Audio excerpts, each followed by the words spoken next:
వాస్తు హోమం, కుంభ ప్రతిష్ఠ, పంచగవ్య ఆరాధన తదితర వైదిక కార్యక్రమాలు నిర్వహించినట్లుగా తెలిపినారు. నైవేద్యాల పవిత్రత, లడ్డూ ప్రసాదాలు, ఇతర దైవత్వాన్ని పునరుద్ధరింపజేసేందుకు సెప్టెంబర్ 23 సోమవారం ఉదయం తిరుమల శ్రీవారి ఆలయంలోని బంగారు బావి చెంతగల యాగశాలలో వైఖానస ఆగమోక్తంగా శాంతి శుద్ధి హోమాలను టీటీడీ నిర్వహించింది. నేను ఈ సందర్భంగా పాపం ఒత్తిడికి లోనైనటువంటి జిఆర్ స్వామి వారికి నిజంగా ఈ రోజున చంద్రబాబు నాయుడు గారు పూర్తిగా ఆత్మరక్షణలో పడిపోయి సంవత్సర కాలం తన మనుషులు కూడా సభ్యులైనటువంటి సిట్ విచారణ సంస్థ లడ్డూలో ఆవు కొవ్వు, పంది కొవ్వు, చేప నూనె కలవలేదు అని విస్పష్టమైనటువంటి తీర్పు ఇచ్చిన తరువాత ఒక్కసారిగా బెంబేలెత్తిపోయిన ముఖ్యమంత్రి, ఉప ముఖ్యమంత్రి గారు 5 రోజుల క్రితం పత్రికా సమావేశాన్ని ఏర్పాటు చేసి బేలగా డీలా పడిపోయి ఇక అన్ని అస్త్రాలు కోల్పోయాము అనని ఒక్కసారిగా జగన్మోహన్ రెడ్డి గారి మీద హిందూ మత వ్యతిరేకగా మత విద్వేషాన్ని రెచ్చగొట్టడానికి ఒక ఆయుధంగా లడ్డూను తీసుకొని వచ్చేటువంటి ప్రయత్నం చేశారు. అందులో భాగంగా గత 2 రోజులుగా కొద్దిమంది స్వాములు, స్వయం ప్రకటిత స్వాములు, దానికి తోడు సాక్షాత్తు 1000 సంవత్సరాల ఆలయ పరంపరలో జగద్గురువు రామానుజాచార్యులే నెలకొల్పిన వ్యవస్థలో ఆ పరంపరలో ఉన్నటువంటి పెద్దజీయర్ స్వామి మఠం ఎంతో గౌరవ ప్రపత్తులు ఉన్నటువంటి ఆ మఠం మీరు సెప్టెంబర్ 23వ తారీఖున అంతకు ముందు శ్యామలరావు గారు మాట్లాడినప్పుడు లడ్డూలో కల్తీ కలిసింది అని అన్నప్పుడు పెద్దజీయర్ వారిని నేను ప్రశ్నిస్తున్నా, మీరెందుకు అప్పుడు ఉత్తరం రాయలేదు? ఈ రోజున ఎందుకు ఉత్తరం రాసినారు? ఈ స్వాములు కూడా ఆ రోజు ఎందుకు స్పందించలేదు? సిట్ తన తీర్పు ఇచ్చినాక ఆ నివేదికలో రాజకీయ నాయకులకు ఏ ప్రమేయము లేదు. కొద్దిమంది అధికారులు,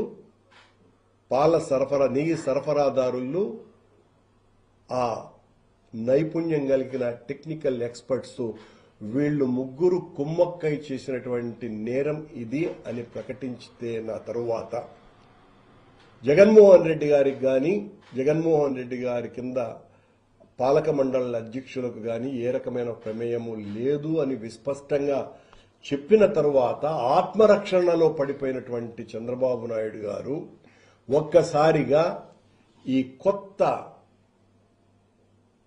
అంకానికి తెరతీశాడు. ఇక తనను సమర్థించేటువంటి వాళ్ళు ఎవ్వరూ లేరని ఇలా మభ్యపెట్టి, ప్రలోభపెట్టి, లోబర్చుకొని కొద్దిమంది స్వాములను భయపెట్టి ఆందోళనకు గురిచేసి సాక్షాత్తు పెద్దజీయర్ స్వామినే ఆయన చేతనే ఈ రకమైనటువంటి లేఖ రాయించటం. స్వామి, మీకు తెలుసును, గత 5 ఏళ్ల కాలంలో ధనుర్మాసంలో మీ మఠంలో ఆ 30 రోజుల పాటు పెద్ద వాళ్లతో తిరుప్పావై పఠనాన్ని పఠింపచేసి దాన్ని వెంకటేశ్వర భక్తి ఛానల్ ద్వారా ప్రపంచానికంతా తెలియచెప్పినటువంటి విషయాన్ని గుర్తు చేస్తూ ఈ రోజున ఈ కూటమి ప్రభుత్వం వచ్చిన తర్వాత దానిని పూర్తిగా అటకెక్కించినారు అన్నటువంటి విషయం మర్చిపోయినారా స్వామి? రాజశేఖర రెడ్డి గారి హయాంలో గాని లేదా జగన్మోహన్ రెడ్డి గారి హయాంలో కానీ ఆలయ ప్రతిష్టకు, ఆలయ గౌరవానికి అత్యంత ముఖ్యమైన సేవ చేసేటువంటి మఠాలు పెదజీయర్, చిన్నజీయర్ మఠాలని, ఇవి ఆర్థిక ఇబ్బందులకు లోను కాకూడదని ఈ రెండు మఠాలకు పెద్ద ఎత్తున టీటీడీ ధన సహాయం చేస్తున్నటువంటి విషయం, పెంచినటువంటి విషయం ఈ సందర్భంగా గుర్తు చేస్తున్నాను పెద్దజీయర్ స్వాముల వారికి. మీరు పాపం మీ అంత గొప్పవారు లేరు, కానీ చంద్రబాబు నాయుడు గారు లాంటి క్షుద్ర రాజకీయాలు ఆడేటువంటి రాజకీయుల చేతిలో నైతిక విలువలు కలిగినటువంటి ఆధ్యాత్మికవేత్తలు నలిగిపోవటం అన్నది మాత్రం చాలా బాధ కలిగేటువంటి అంశము. కొండ మీద చంద్రబాబు నాయుడు గారు నియమించుకున్నటువంటి అధ్యక్షుడు గాని, ఈవో గాని వీళ్లంతా కూడా చంద్రబాబు గారి ప్రయోజనాలు కాపాడటానికి ఉన్నారే గాని హిందూ ధర్మాన్ని కాపాడటానికి కాదు. ఈ సంవత్సరంన్నర కాలంలో ఎన్ని అఘాయిత్యాలు, అరాచకాలు, అపచారాలు జరిగిందో మీకు తెలియంది కాదు. మీ పట్ల మేము ఎంత గౌరవంగా మీరు కనపడంగానే పాదాలకు నమస్కరించుకొని ఎంత భక్తి ప్రపత్తులతో ఉంటామో మీకు తెలియంది కాదు. వెంకటేశ్వర స్వామి పట్ల అపారమైన అచంచలమైనటువంటి భక్తి విశ్వాసాలతో రామానుజాచార్యుల యతుల చేతనే నెలకొల్పబడ్డటువంటి ఈ వ్యవస్థ గౌరవాన్ని ఈరోజు చంద్రబాబు నాయుడు గారు, బిఆర్ నాయుడు, ఈ ఎగ్జిక్యూటివ్ ఆఫీసర్, కొత్తగా వచ్చిన ఈ ఎగ్జిక్యూటివ్ ఆఫీసర్, ఈ గురురాజ్ అనేటువంటి బొక్కసం ఇన్ఛార్జ్ 2 గంటల పాటు అతను అక్కడ ఆ స్వామి మీద తీవ్రమైనటువంటి ఒత్తిడి కలిగించి కలత చెందేటట్టుగా చేసి ఈ ఉత్తరాన్ని బహిరంగంగా రాయించినారు, వదిలేటట్టు చేసినారు. నిజానికి స్వామి తమిళీయుడు, ఆయనకు తెలుగు రాసేటువంటిది కూడా తెలియదు. కానీ తెలుగులో రాసినటువంటి ఉత్తరములో సంతకం ఉన్నది. ఈ రకంగా భయపెట్టి ఏం సాధించాలనుకుంటున్నారు మీరు చంద్రబాబు నాయుడు గారు? ఇప్పుడు మళ్లీ కొద్దిమంది స్వాములని సెలెక్టివ్ చేసుకొని, సెలెక్టెడ్ స్వాముల చేత, అందులో కొద్దిమంది వైఎస్ఆర్ కాంగ్రెస్ పార్టీని తీవ్రంగా ద్వేషించేటువంటి స్వాములు, వాళ్ళు రకరకాలైనటువంటి విన్యాసాలు చేస్తూ ఉంటారు. వాళ్లకు భక్తి కంటే కూడా పైరవి చాలా ఎక్కువ అవసరం. ఈ రకంగా దీన్ని వాడుకొని మా మీద బురద చల్లి, మీరు కూడా మీతో కలిసి మీరు రమ్మన్న చోటికి వచ్చి చర్చల్లో పాల్గొనడానికి కూడా మేము సిద్ధం. కానీ ఈ క్షుద్ర హోమంలో చంద్రబాబు నాయుడు గారు నడిపించే ఈ అధర్మ క్షుద్ర హోమంలో మీరు సమిధలు కావద్దని మీ పాదాలకు నమస్కరించి మరీ తెలియజేసుకుంటున్నానన్న ప్రకటనలు, ధర్నాలు చేసినటువంటి స్వాములకంతా కూడా మీరు ఏ విషయంలో అయితే చేశారో అవేవి కూడా నిజాలు కావు. పని కట్టుకొని ఈ ముఖ్యమంత్రి ఆడుతున్నటువంటి నాటకంలో, ఆ చదరంగంలో మీరు పావులుగా మారద్దోనని మీకు విజ్ఞప్తి చేస్తున్నా. ఎంత దారుణమైనటువంటి విషయము!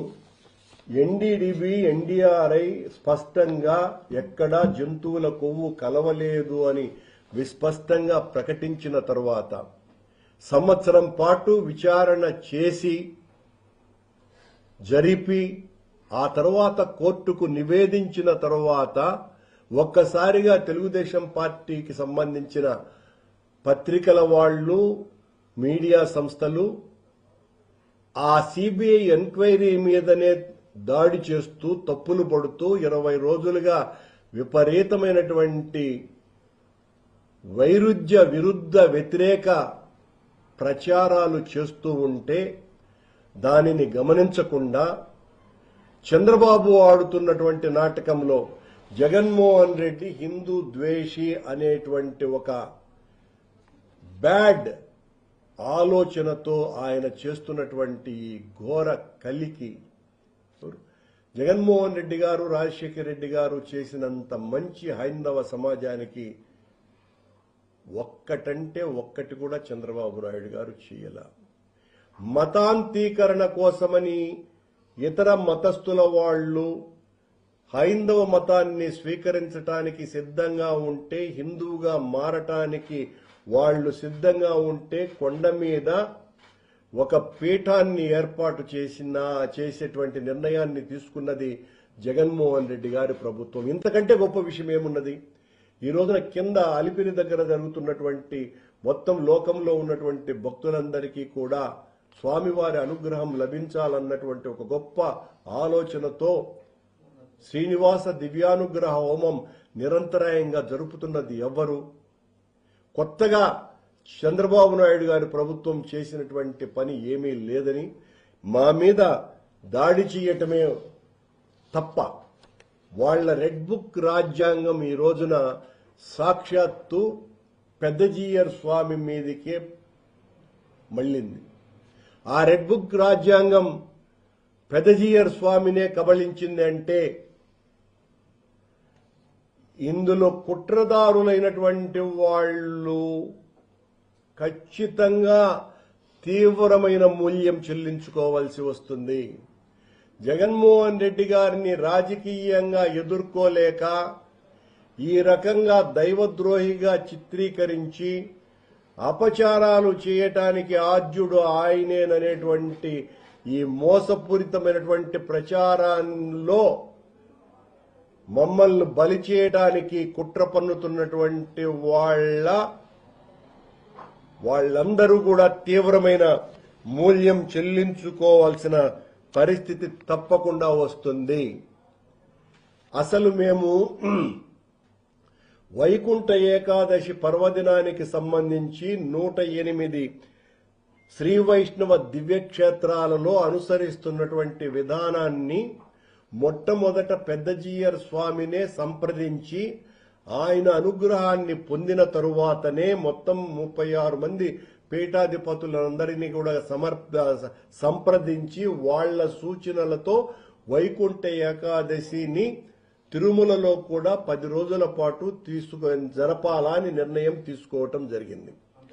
కానీ జనవరి 9, 2025వ సంవత్సరం చంద్రబాబు నాయుడు గారు తిరుపతిలో ఎందుకు 10 రోజులు వైకుంఠ ఏకాదశి 2 రోజులే జరపాల్సిన అవసరం ఉంది, ఇదంతా తప్పు అని ప్రకటించిన తరువాత ఆ తరువాత 10/1/2025 నెక్స్ట్ డేనే పాలక మండలి సమావేశమై బోర్డు తీర్మానం నెంబరు 179తో దాన్ని చదివితే యావత్ ప్రపంచానికి అర్థమవుతుంది. హిందూ సాంప్రదాయానికి తూట్లు పొడిచే విధంగా ఆగమ సలహా మండలి సంప్రదించి నిర్ణయం తీసుకుందాము అంటే పెద్దజీయర్ స్వామిని పూర్తిగా వదిలేశారు. విస్పష్టంగా ఆ బోర్డు తీర్మానంలో పెద్దజీయర్ స్వామి యొక్క ప్రమేయమైన మాటే లేదు. ఆగమ సలహా మండలి నిర్ణయాన్ని అనుసరించి నిర్ణయం తీసుకుందాము అనేటువంటి మాట. అంటే పెద్దజీయర్ స్వామి మఠం మీద వాళ్లకున్నటువంటి గౌరవం ఏ పాటిది అని ఇంతకంటే ఉదాహరణ మరొకటి లేదు. మేము కొండ మీద ఎన్నో వందల వైదిక కార్యక్రమాలు, ముఖ్యంగా సుందరకాండ, భగవద్గీత కార్యక్రమాల ప్రత్యక్ష ప్రచారం చేసి అత్యంత వైభవంగా ప్రపంచానికంతా కూడా తెలియజేసేటటువంటి కార్యక్రమం చేశాం. కరోనాకు గడగడలాడిపోయేటువంటి రోజులలో కూడా భక్తులు తండోపతండాలుగా వచ్చి ఈ కార్యక్రమాలన్నింటినీ అద్భుతంగా వీక్షించినారు ఇళ్ల నుంచి. ఇన్ని మంచి పనులు చేసినటువంటి మా మీద, అందులోనూ ఈ రోజున అతి ముఖ్యమైనటువంటి విషయం, చంద్రబాబు గారు హయాంలో ఏఆర్ డైరీ సరఫరా చేసినటువంటి 4 ట్యాంకర్ల నెయ్యి రిజెక్ట్ కాబడి కల్తీ కాబడిన ఇవి అని ఆనాటి ఈఓ శ్యామలరావు గారు ప్రకటించినారు. అంటే ఎవరి కాలంలో కల్తీ కాపాడినాయి ఇవి? సాక్షాత్తు ఈనాటి ముఖ్యమంత్రి చంద్రబాబు గారి హయాంలో. చంద్రబాబు గారి హయాంలో పట్టుబడ్డటువంటి ట్యాంకర్లు కల్తీ కాపాడ్డాయి అని ఈవో గారు ప్రకటించటమే కాకుండా సిబిఐ తన నివేదికలో ఆ 4 ట్యాంకర్లు మరో రూపంలో తిరిగి కొండకు వచ్చి లడ్డూలుగా తయారైనాయి అని వాళ్ళు చాలా స్పష్టంగా చెప్పినారు. ఇప్పుడు పెద్ద జీయర్ స్వామి వారికి, నిన్న మాట్లాడినటువంటి స్వాములకి నా ప్రశ్న, అంటే మీరు పోరాడుతున్నది చంద్రబాబు చేసినటువంటి ఈ దాష్టీకానికేనా? మా హయాంలో లడ్లు కల్తీ కాపాడినాయి అనేటువంటి నిరూపణకు ఒక ట్యాంకర్ నెయ్యి కూడా శాంపుల్ తీసుకోవాలా. ఈ రోజున శాంపుల్ తీసుకొని పట్టుబడింది ఏఆర్ డైరీ నుంచి సరఫరా అయినటువంటి నెయ్యి చంద్రబాబు హయాంలోనే. ఆ చంద్రబాబు హయాంలో రిజెక్ట్ కాబడినటువంటివి మళ్లీ తిరిగి వచ్చి ఏదైతే వీళ్ళు చంద్రబాబు గారు యానిమల్ ఫ్యాట్ కలిసింది అని చెప్పినారో, యానిమల్ ఫ్యాట్ తోనే లడ్డూలు చేసినారు అని చెప్పారో, ఆ 4 ట్యాంకర్లు లోపలికి వెళ్లి లడ్డూలను తయారు చేసినాయి. అంటే దోషి ఎవరు స్వాములు? చంద్రబాబు గారు కదా. చంద్రబాబు గారు పంపించినటువంటి, లోపలికి పంపించినటువంటి ఆ పదార్థంతోనే కదా లడ్డూలు తయారు చేసింది. నేను పెద్ద జీయర్ స్వామికి వినమ్రంగా వేడుకుంటున్నా, వీటికి సమాధానాలు రావాలా. ఊరికేనే అంటే స్వామి అపారమైనటువంటి గొప్ప వ్యక్తి. ఈ రకంగా ఆ స్వామినే భయపెట్టి, ప్రలోభపెట్టి, ఒత్తిడికి గురి చేసి ఇలాంటి చర్యలు చేసినటువంటి వ్యక్తులను వాళ్ళెంతటి వారైనా కూడా తగిన మూల్యం చెల్లించుకోక తప్పదు. జగన్మోహన్ రెడ్డి గారిని రాజకీయంగా అంతం చేయటానికి వెంకటేశ్వర స్వామినే వాడతాము అని చెప్పితే ఊరుకునే ఉంటామని అనుకుంటే చాలా పొరపాటు. మేము ఏ తప్పు చేయలేదు. సిబిఐ తన నివేదికలో మమ్మల్ని దోషులుగా, నేరస్తులుగా చెప్పనేలేదు. చంద్రబాబు గారు ఇప్పుడు ఈ స్వాముల చేత ఈ రకమైనటువంటి కొత్త అంకానికి తెరతీయటం చాలా అభ్యంతరకరము, ఆక్షేపించగది. దాన్ని అధిక్షేపించాల్సినటువంటి అవసరం ఉంది అని తెలియజేస్తున్నాం.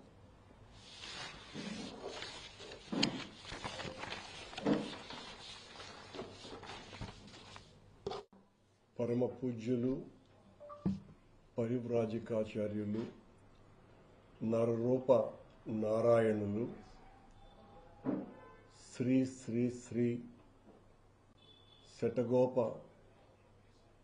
రామానుజ పెద్ద జీయర్ స్వామివారి దివ్య సముఖానికి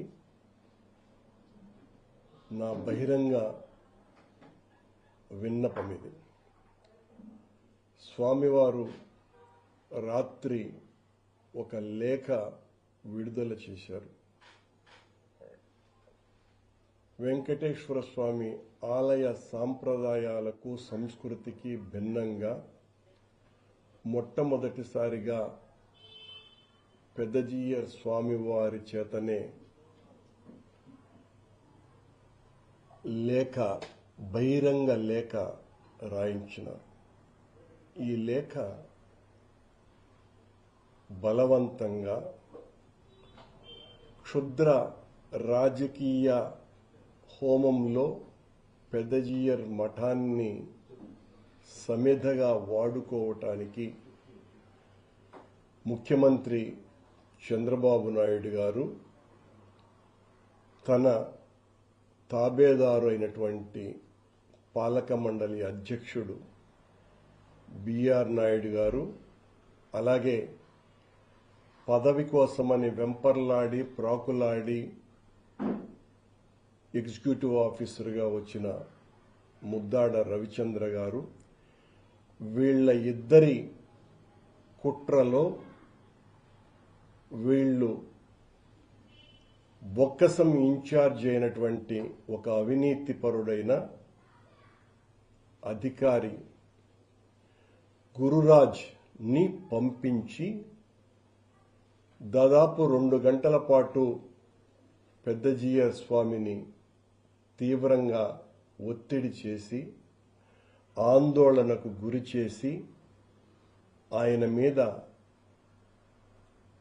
బలవంతంగా ఆయన చేత ఆ లేఖను వ్రాయించినారని మాకు తెలిసినటువంటి సమాచారం. ఈ సందర్భంగా కొన్ని విషయాలు ప్రస్తావించుకోవాల్సిన అవసరం కూడా ఉన్నది.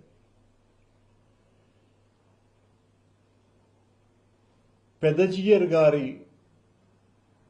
నేతృత్వంలోనే ఆగస్టు 24వ తారీఖున 2024 ఆగస్టు 24వ తారీఖున కొండ మీద బంగారు బావి దగ్గర అంటే గుడి లోపల శాంతి హోమాన్ని నిర్వహించి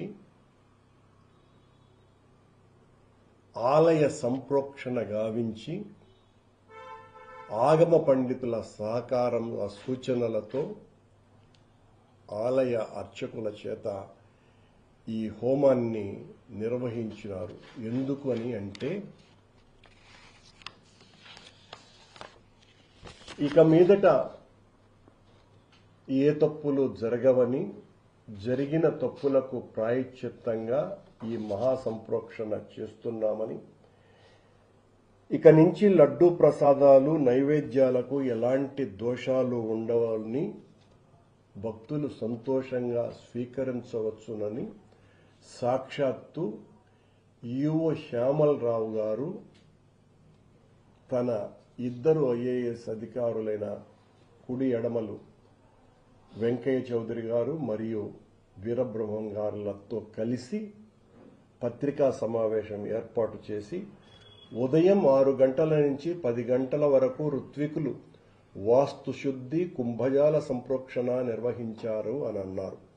ఈ శాంతి హోమం ద్వారా భక్తులు లడ్డూ ప్రసాదం మరియు నైవేద్యం నాణ్యతపై తమకున్న భయాలను మరియు అపోహలను పక్కన పెట్టవచ్చును అని అన్నారు.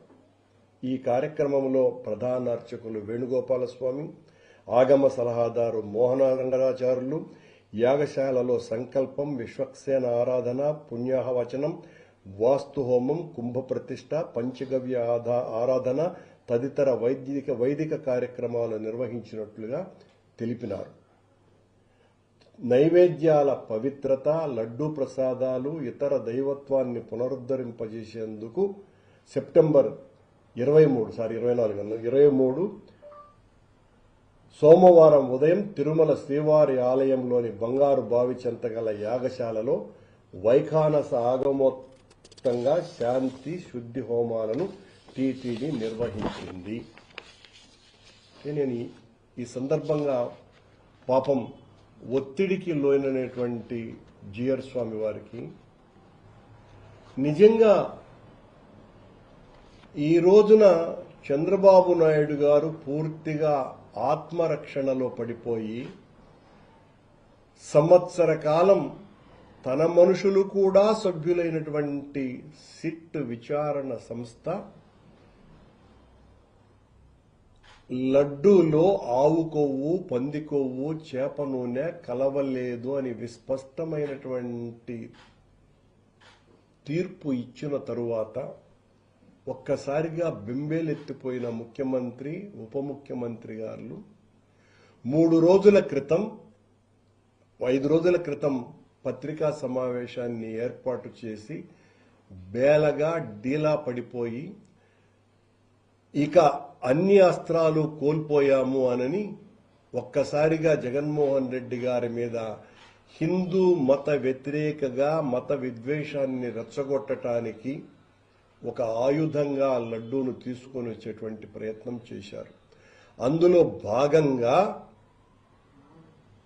గత 2 రోజులుగా కొద్దిమంది స్వాములు, స్వయం ప్రకటిత స్వాములు, దానికి తోడు సాక్షాత్తు 1000 సంవత్సరాల ఆలయ పరంపరలో జగద్గురువు రామానుజాచార్యులే నెలకొల్పిన వ్యవస్థలో ఆ పరంపరలో ఉన్నటువంటి పెదజీయర్ స్వామి మఠం ఎంతో గౌరవ ప్రపత్తులు ఉన్నటువంటి ఆ మఠం మీరు సెప్టెంబర్ 23వ తారీఖున అంతకు ముందు శ్యామలరావు గారు మాట్లాడినప్పుడు లడ్డూలో కల్తీ కలిసింది అని అన్నప్పుడు పెద్దజీఆర్ వారిని నేను ప్రశ్నిస్తున్నా, మీరెందుకు అప్పుడు ఉత్తరం రాయలేదు? ఈ రోజున ఎందుకు ఉత్తరం రాసినారు? ఈ స్వాములు కూడా ఆ రోజు ఎందుకు స్పందించలేదు? సిట్ తన తీర్పు ఇచ్చినాక ఆ నివేదికలో రాజకీయ నాయకులకు ఏ ప్రమేయము లేదు, కొద్దిమంది అధికారులు, నెయ్యి సరఫరాదారులు, ఆ నైపుణ్యం కలిగిన టెక్నికల్ ఎక్స్పర్ట్స్ వీళ్లు ముగ్గురు కుమ్మక్కై చేసినటువంటి నేరం ఇది అని ప్రకటించితే నా తరువాత జగన్మోహన్ రెడ్డి గారి కింద పాలక మండలి అధ్యక్షులకు గాని ఏ రకమైన ప్రమేయము లేదు అని విస్పష్టంగా చెప్పిన తరువాత ఆత్మరక్షణలో పడిపోయినటువంటి చంద్రబాబు నాయుడు గారు ఒక్కసారిగా ఈ కొత్త అంకానికి తెరతీసినాడు. ఇక తనను సమర్థించేటువంటి వాళ్ళు ఎవ్వరూ లేరని ఇలా మభ్యపెట్టి ప్రలోభపెట్టి లోబర్చుకొని కొద్దిమంది స్వాములను భయపెట్టి ఆందోళనకు గురిచేసి సాక్షాత్తు పెద్దజీయర్ స్వామినే ఆయన చేతనే ఈ రకమైనటువంటి లేఖ రాయించటం. స్వామి, మీకు తెలుసును, గత 5 ఏళ్ల కాలంలో ధనుర్మాసంలో మీ మఠంలో ఆ 30 రోజుల పాటు పెద్ద పెద్ద వాళ్లతో తిరుప్పావై పఠనాన్ని పఠింపచేసి దాన్ని వెంకటేశ్వర భక్తి ఛానల్ ద్వారా ప్రపంచానికంతా తెలియచెప్పినటువంటి విషయాన్ని గుర్తు చేస్తూ ఈ రోజున ఈ కూటమి ప్రభుత్వం వచ్చిన తర్వాత దానిని పూర్తిగా అటకెక్కించినారు అన్నటువంటి విషయం మర్చిపోయినారా స్వామి? రాజశేఖర రెడ్డి గారి హయాంలో గాని లేదా జగన్మోహన్ రెడ్డి గారి హయాంలో గాని ఆలయ ప్రతిష్టకు, ఆలయ గౌరవానికి అత్యంత ముఖ్యమైన సేవ చేసేటువంటి మఠాలు పెద్దజీయర్, చిన్నజీయర్ మఠాలని, ఇవి ఆర్థిక ఇబ్బందులకు లోను కాకూడదని ఈ 2 మఠాలకు పెద్ద ఎత్తున టీటీడీ ధన సహాయం చేస్తున్నటువంటి విషయం, పెంచినటువంటి విషయం ఈ సందర్భంగా గుర్తు చేస్తున్నాను పెద్దజీయర్ స్వాముల వారికి. మీరు పాపం మీ అంత గొప్పవారు లేరు, కానీ చంద్రబాబు నాయుడు గారు లాంటి క్షుద్ర రాజకీయాలు ఆడేటువంటి రాజకీయుల చేతిలో నైతిక విలువలు కలిగినటువంటి ఆధ్యాత్మికవేత్తలు నలిగిపోవటం అన్నది మాత్రం చాలా బాధ కలిగేటువంటి అంశము. కొండ మీద చంద్రబాబు నాయుడు గారు నియమించుకున్నటువంటి అధ్యక్షుడు గాని, ఈవో గాని వీళ్లంతా కూడా చంద్రబాబు గారి ప్రయోజనాలు కాపాడటానికి ఉన్నారే గాని హిందూ ధర్మాన్ని కాపాడటానికి కాదు. ఈ సంవత్సరంన్నర కాలంలో ఎన్ని అఘాయిత్యాలు, అరాచకాలు, అపచారాలు జరిగిందో మీకు తెలియంది కాదు. మీ పట్ల మేము ఎంత గౌరవంగా మీరు కనపడంగానే పాదాలకు నమస్కరించుకొని ఎంత భక్తి ప్రపత్తులతో ఉంటామో మీకు తెలియంది కాదు. వెంకటేశ్వర స్వామి పట్ల అపారమైన అచంచలమైనటువంటి భక్తి విశ్వాసాలతో రామానుజాచార్యుల యతుల చేతనే నెలకొల్పబడ్డటువంటి ఈ వ్యవస్థ గౌరవాన్ని ఈరోజు చంద్రబాబు నాయుడు గారు, బిఆర్ నాయుడు, ఈ ఎగ్జిక్యూటివ్ ఆఫీసర్, కొత్తగా వచ్చిన ఈ ఎగ్జిక్యూటివ్